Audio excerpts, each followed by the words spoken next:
VJNT जात प्रमाणपत्रे त्वरित द्या, पृथ्वीराज पाटील यांची मागणी। राहायला घर नाही, मरायला स्मशानभूमी नाही, जगायचं तर कसे जगायचे हा यक्ष प्रश्न राज्यातील विमुक्त जाती भटक्या जमातीच्या लोकांसमोर उभा आहे। सतत पोटासाठी भटकंती, त्यामुळे जन्मदाखलाच नाही तर जातीचा दाखला कोठून येणार आणि आरक्षण योजना व रोजगार तरी कसा मिळणार। जातीचे दाखले देण्याबाबत शासन निर्णय होऊनही गेली 16 वर्ष या वंचित समाजाला न्याय मिळाला नाही।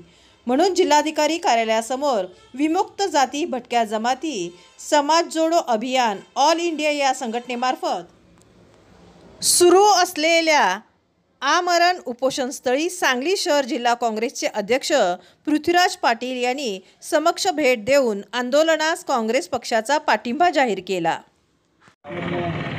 या ठिकाणी या राष्ट्रीय संस्थेचे मुख्य संयोजक संजय कदम यांनी इथं आमरण उपोषण सुरू केलेलं आहे।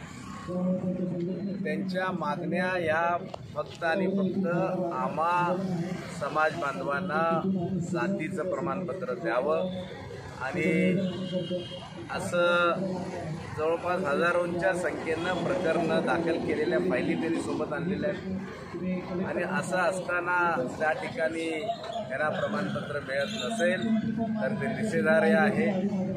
मला या ठिकाणी सांगायचं आहे की काँग्रेस पक्षाच्या वतीनं त्यांना आम्ही जाहीर पाठिंबा आज या ठिकाणी त्यांच्या मागणीला दिलेला आहे। अधिवेशन सुरू आहे, माननीय मुख्यमंत्री असतील उपमुख्यमंत्री असतील यांना या प्रश्नाकडं लक्ष आम्ही वेधणार आहोत। त्यासाठी आमचे जे काँग्रेस पक्षाचे नेते आमदार आहेत त्यांना आजच आम्ही संपर्क साधून हा प्रश्न विधिमंडळामध्ये मांडण्याकरता या ठिकाणी आम्ही विनंती करू आणि माननीय प्रांताधिकाऱ्यांशी मी संपर्क साधला। त्यांनी सांगितलेलं आहे की JRच्या प्रमाणे आम्ही गृह चौकशी करू।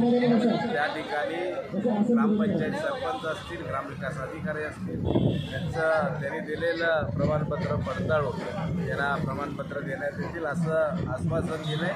परंतु प्रत्यक्षात ही कारवाई करून किमान 5 दाखले तरी तुम्ही देऊन सुरुवात करावी अशी मागणी या ठिकाणी।